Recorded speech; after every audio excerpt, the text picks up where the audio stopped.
So often what children are looking for is the parent to be authentic, which is kind of like even another word for just truthful. Somebody who can admit that being fully human. In fact, authentic actually even means authoritative genuineness. In other words, I can speak about my life experiences, and this is the truth of living. And so I put out a little bitty post not too long ago, and it said that your children, our children, are going to have to go through the same things we did growing up, which means they're going to hurt, they're going to get sad, they're going to have celebration. So the best thing we can do for them is to tell them what it was like for us, because they see that we somehow or another made it. We're bigger, we're experienced, so we automatically have authenticity if we'll live it truthfully.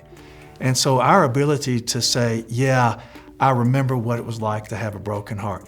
Yes, I remember what it was like to win that day. And at the same time, knowing that a loss is going to come too. I remember what it was like for women to sit by myself or to see somebody sitting by themselves. So authenticity in so many ways is the parent knowing your own story well enough that when the child is experiencing life on life's terms, we can actually bring them empathy, like knowing what it's like, compassion, knowing what we needed, and also appropriate authority, kind of like giving lines along the way, like this is where you don't need to go, this is where I did go, or this is where I could have gone and didn't. In other words, being able to give them care and at the same time structure, because they're hungry for somebody to walk along with them so they can stay true to themselves while they're still facing the challenges. So the ability for a parent to acknowledge the struggle of living is a huge piece of authenticity, which means, which we'll get into more, but which means the capacity to celebrate on one end and the capacity to grieve on the other. When I think of a child, remaining engaged with the child while they go through life, they're going to face, personal crises. And I remember my 16-year-old had dreamed and hoped for several years to get to play baseball with his older brother. In fact, he'd been watching him for years, but they'd never been on the same team. And finally, when he was a sophomore, he was going to start on the varsity team with his older brother. And literally the second game of the season, after hoping for so long, for years. I remember when he was little, hanging on the fence saying, hit one, T-Bone, hit one, just wanting to be with him.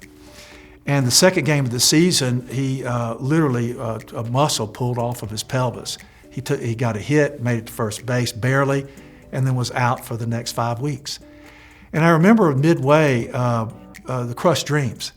And I remember we were coming in from youth group, and he practically screaming said, "Dad, I'm sick of people telling me it's okay. I'm sick of them telling that they're praying for me, and I'm sick of them telling me it's just a game. It's not just a game to me." And I remember he said, if God did this, then I hate God. If God couldn't stop it, then God's weak. And if evil did this to me, then you know what? God is nothing. And so he's landing on me with almost from the theological crisis to nobody's being able to help him in the midst of it. He's struck with loneliness and loss and nobody understanding him. And I remember we pulled into the driveway. He got out of my truck. He slammed the door and walked away towards his car into the dark. And I remember getting out of the truck. You can't say that. I didn't come up with that one. I don't know what to do. I didn't say that one. Like, you've got to stop talking that way. Your friends mean well. I didn't explain anyone. I just stayed in it with him. And I remember he came from the dark into the edge of the light, and I was walking through the light to the edge of the dark. And he came from his car and he said, "Dad, look, I don't mean everything I'm saying, but I just know you can take it."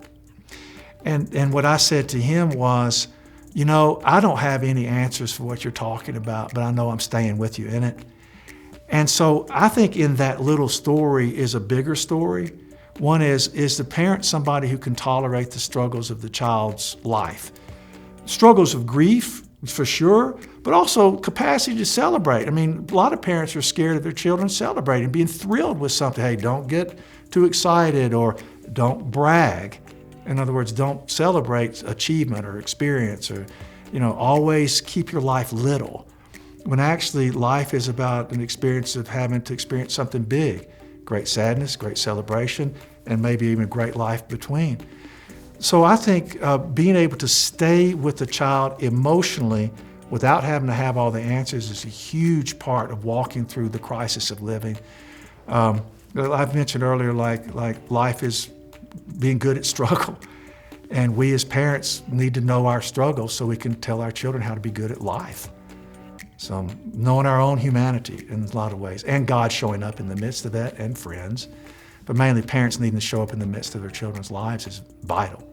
It's so amazing in terms of our imperfections, being able to benefit our children. We think of, categorically, we tend to think just the opposite, that we need to present sort of a picture of perfection, a picture of getting it done so we can show the way, the truth, and the life to our children. But instead, in so many times, it's what they're not going to be able to avoid in life, which is being human, that we need to be experts at showing them human, and so that we end up being in need of a Jesus who says he is the way, the truth, and the life. Our imperfections can actually point the way to Jesus instead of pointing the way to ourselves. And so our children need to know that we struggle with the same life they struggle with. And frankly put, I think that we as parents, when we talk about admitting imperfection, we're really talking about admitting being human. So I think that we need to be good at being able to do hurt, to acknowledge being hurt and that we need healing, to do sadness, to acknowledge loss and we need to come to acceptance through grief, to acknowledge fear, and which means we're good at asking for help. So as we show our children, and also acknowledging joy, which means that we'll unleash these structures that would make us look a certain way to actually be completely vulnerable with joy. And even though people can cut us down to what's their deal, what are they drinking, that sort of thing.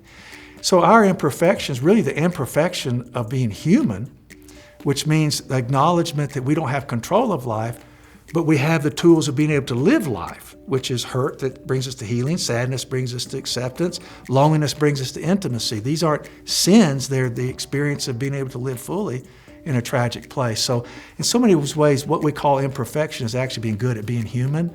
And I think the better we are at being human, which means I need to tell the truth about myself, I need other people, and I need God, then that's going to show the child a way, a truth, and a life that they can cling to, that when they're 50, they know how to do it, versus us being 50 and having to learn for the first time.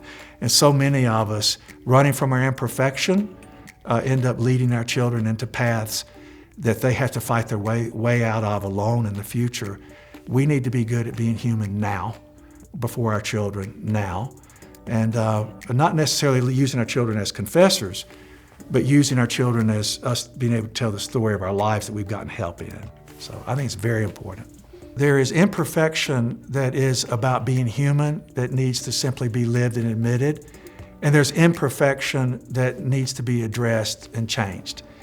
The imperfection of being human is that we all struggle. We need to be good at struggle. We're all going to hurt. We're all going to get sad. We're all going to have great days. We're all going to be mean. We're all going to be loving. And so just taking ownership of that.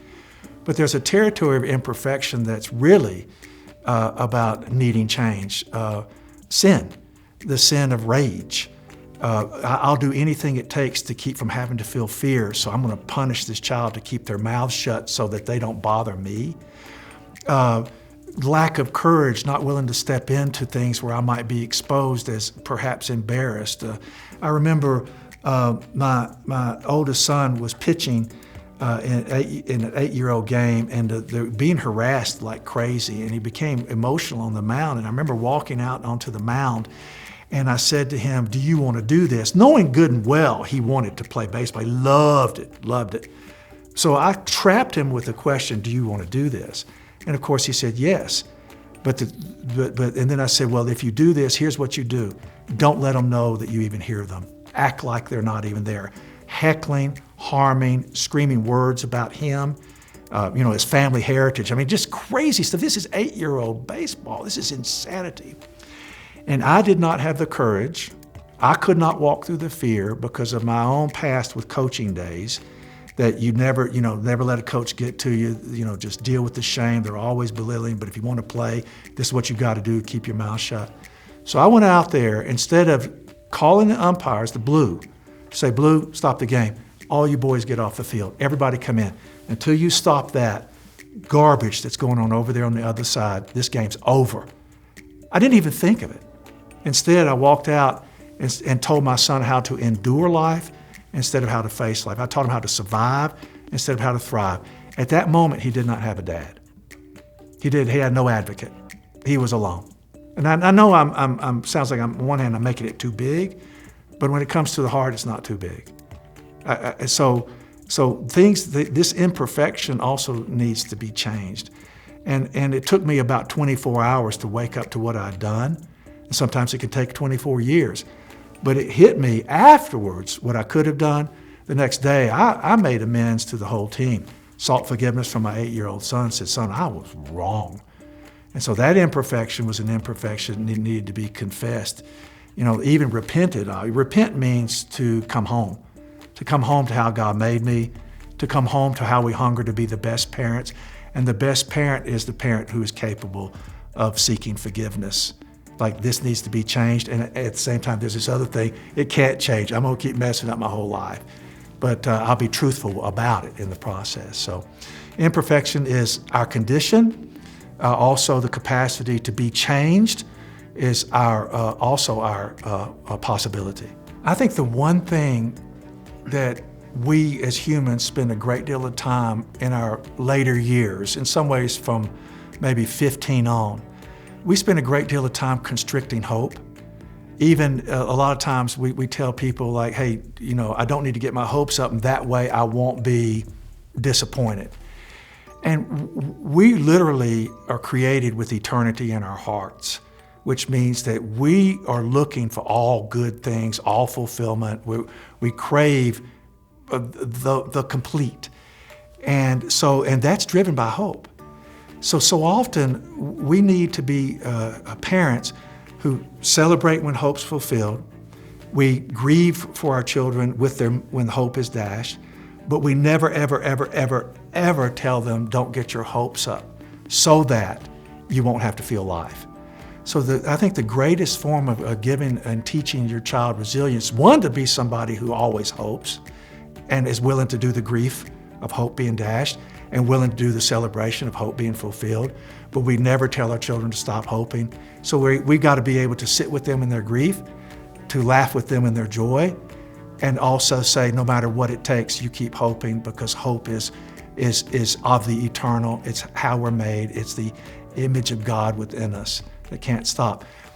But as soon as you hope, you're wanting something you don't have. So if you're not able to step into risk with courage, knowing you're afraid, then you can't live life on life's terms. You can't live life at all, because it is a structure for faith, and which means being sure of what you hope for and certain of what you do not see, not step off into it. So I think the greatest form of giving and teaching resilience to children is supporting them hoping no matter what.